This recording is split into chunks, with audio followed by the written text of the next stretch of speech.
कळमफाटा तालुका अकोले येथे KA group 12-17 क्रांतिकारी आदिवासी युवा प्रतिष्ठान महाराष्ट्र राज्य आणि स्थानिक ग्रामस्थांच्या वतीनं 30 एप्रिल रोजी सकाळी 11 ते 12 दरम्यान रस्त्याच्या दुरावस्थेविरोधात रास्ता रोको आंदोलन करण्यात आलं। कळमफाटा ते कळमगाव दरम्यानच्या 2 किलोमीटर रस्त्यावर निवडणुकीपूर्वी केवळ खडी टाकण्यात आली होती, मात्र प्रत्यक्ष रस्त्याचे काम आज तागायत सुरू झालेलं नाही। या संदर्भात 7 एप्रिल 2025 रोजी सार्वजनिक बांधकाम विभागाकडे निवेदन देण्यात आले। विभागाने 7 दिवसात काम सुरू करू असे आश्वासन दिले होते, मात्र कोणतीही पाहणी झाली नाही ना कोणती कारवाई झाली। 1 तास आम्ही दिलेला आहे आंदोलनासाठी। आम्ही आमचा टाइम झाल्याशिवाय इथून उठणार नाहीये। आता तुम्ही मध्ये माणूस पाठवला नाही का? जोपर्यंत त्यांचा प्रतिनिधी येत नाही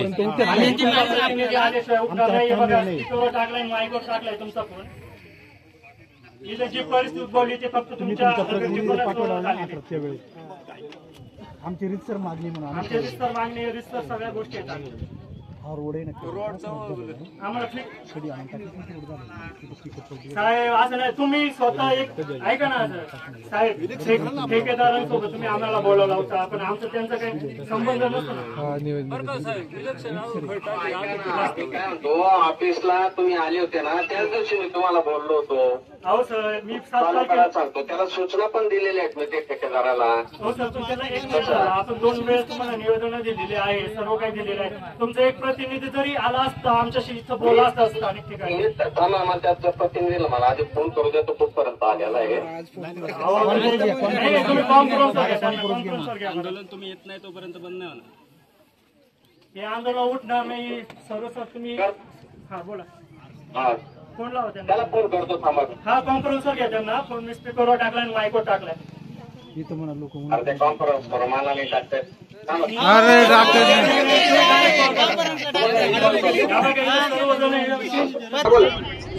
एक 8 दिवसामध्ये सुरुवात करणार आहे।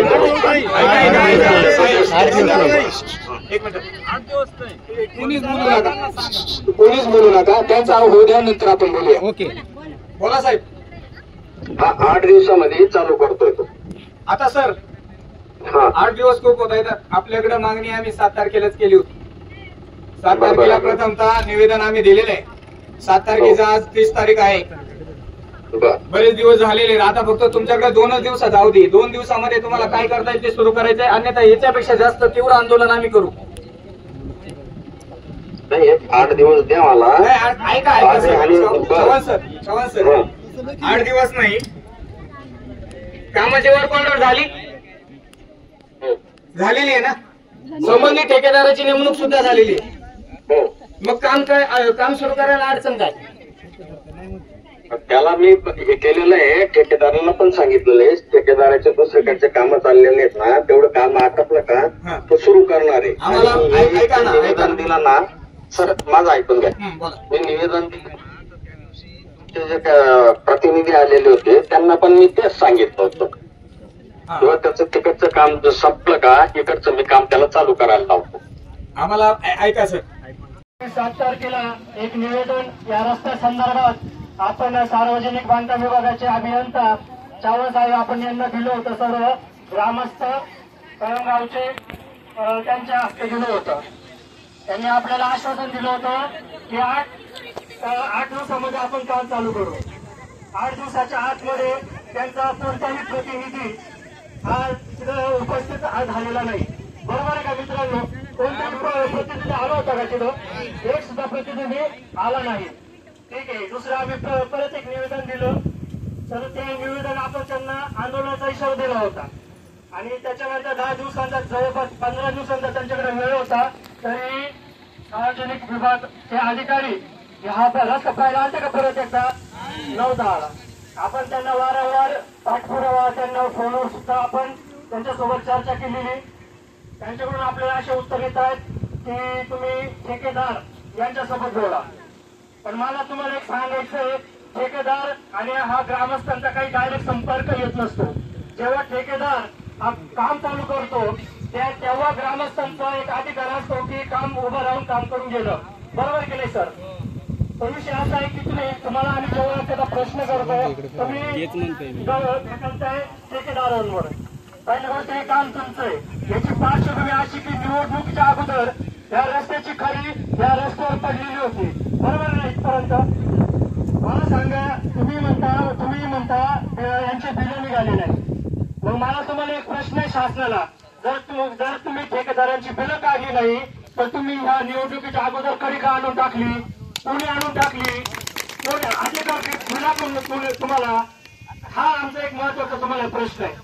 आणि तुम्ही प्रत्येक वेळेस ठेकेदारांनी काम चालू करणार, ठेकेदार म्हणणार आम्हाला आमचे बिलच निघाले नाही. आता कोणताही ठेकेदार आगा खिशातून घालून पैसे काम करणार का? नाही करणार कोणी. मग याचं पूर्ण जबाबदार कोण? या सार्वजनिक बांधकाम विभाग पूर्णतः जबाबदार आहे. आणि विषय असा आहे की तालुक्यामध्ये प्रत्येक यंत्रणा ही झोपलेली यंत्रणा आहे. आता सुद्धा सार्वजनिक बांधकाम विभागाचे अधिकारी इथं अजूनही उपस्थित झालेले नाहीयेत. म्हणजे त्यांना आपल्या प्रश्नांकडे त्यांना काही घेणं देणंच नाहीये, बरोबर आहे की नाही? आज आपल्याला कोणत्या प्रकारचा त्यांनी रिस्पॉन्स दिलेला नाही. आम्हाला असे अधिकार नकोय. आमची मागणी आहे, या आंदोलनाच्या तर्फे मागणी अशी अधिकार आम्हाला आपल्या तालुक्यात नकोय.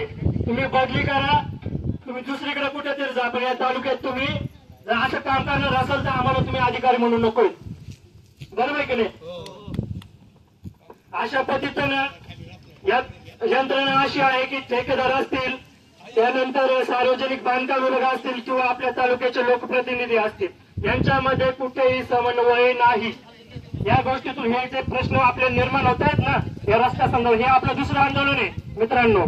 पहिलं आंदोलन जे आपल्या रस्ता रोको झालं ते वाकी बंगल्यावर आपल्याला झालं. दुसऱ्या दिवशी त्यांनी आपलं काम चालू केलं, पण ते 1 किलोमीटर त्यांनी रस्ता केला, लगेच तो रस्ता बंद केला. म्हणजे अशा पद्धतीने शासकीय यंत्रणा अकोला तालुक्यामध्ये बोगस, बेजबाबदार, दुर्लक्षितपणे काम करत आहे. अशा पद्धतीने आपल्याला या आंदोलनाच्या मार्फत जर या रस्त्याचं काम आपण लेखी दिल्याशिवाय आपण इथून काय उठणार नाही. आम्हाला तुम्ही आश्वासन द्या, लेखी द्या, तर आम्ही हे आंदोलन स्थगित करू.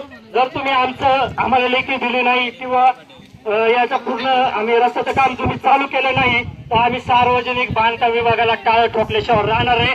तुम्हाला के ग्रुप संघटना 12 क्रांतिकारी आदिवासी युवा प्रतिष्ठानतर्फे तुम्हाला हा आंदोलनाचा पुढील इशारा देत आहोत. धन्यवाद. महाराष्ट्राचे सर्वमान्य दैनिक समर्थक गावकरी अहमदनगर, पुणे, नाशिक, जळगाव, धुळे, नंदुरबार, सोलापूर, कोल्हापूर, सांगली, सातारा, मुंबई, ठाणे, पालघर, रत्नागिरी, रायगड, सिंधुदुर्ग, नांदेड, उस्मानाबाद, बीड, औरंगाबाद, नागपूर, गडचिरोली, भंडारा, गोंदिया, अकोला, यवतमाळ, बुलढाणा येथून एकाच वेळी प्रसिद्ध होणारे एकमेव दैनिक, सर्वसामान्य जनतेचे खुले व्यासपीठ. संपादक आहेत विश्वासराव आरोटे. मोबाईल नंबर आहे 94 23 38 85 08. दुसरा मोबाईल नंबर 94 23 46 72 72. तिसरा मोबाईल नंबर 75 88 15 0001. वेबसाईट आहे sgavkari.com. मेल आयडी आहे aklgavkari@gmail.com.